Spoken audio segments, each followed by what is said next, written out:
നടുവേദന വളരെയധികം ബുദ്ധിമുട്ടിച്ച സാഹചര്യത്തിലാണ് പ്രശസ്ത സിനിമാ സീരിയൽ താരം ശ്രീ ബിജു സോപാനം ഞങ്ങളിലേക്ക് എത്തിയത്. എല്ലാവർക്കും നമസ്കാരം. ഞാൻ ബിജു സോപാനം. ഒരുപാട് നാളായിട്ട് ബാക്ക് പെയിന് കുറേ സ്ഥലങ്ങൾ കാണിച്ചു, വലിയ ഫലമൊന്നും ഉണ്ടായില്ല. അപ്പോൾ അങ്ങനെയാണ് ഞാൻ ഈ ആയുർവേദ ഹോസ്പിറ്റൽ, അതായത് പന്തളത്താണ് ഒരു ഫ്രണ്ട് വഴി അറിഞ്ഞു വന്നു. വേദനയും മറ്റ് അസ്വസ്ഥതകളും മൂലം വളരെയധികം ബുദ്ധിമുട്ടുകൾ നേരിട്ടുകൊണ്ടിരിക്കുന്നതിനാൽ അഡ്മിറ്റ് ആവാനായി നമ്മൾ നിർദ്ദേശിച്ചു. ട്രീറ്റ്മെൻറ്റ് തുടങ്ങി 7 ദിവസമേ ഉള്ളൂ. 2-3 ദിവസം കഴിയുമ്പോൾ തന്നെ എൻ്റെ വ്യത്യാസം എനിക്ക് അനുഭവപ്പെട്ടു. ഇപ്പോഴത്തെ അവസ്ഥ എന്ന് പറഞ്ഞാൽ നല്ല റിലീഫുണ്ട്.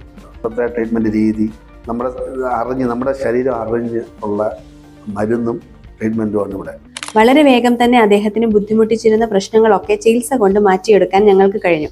ഒരാഴ്ചത്തെ ചികിത്സയ്ക്ക് ശേഷം ഷൂട്ടിംഗ് ലൊക്കേഷനിലേക്ക് തിരികെ പോകുന്നതിന് മുമ്പായി എല്ലാവരോടും ഹൃദയത്തിൽ നിന്ന് നന്ദി പറഞ്ഞിട്ടാണ് അദ്ദേഹം മടങ്ങിയത്. എല്ലാവർക്കും എൻ്റെ പേരിൽ ഞാൻ വളരെ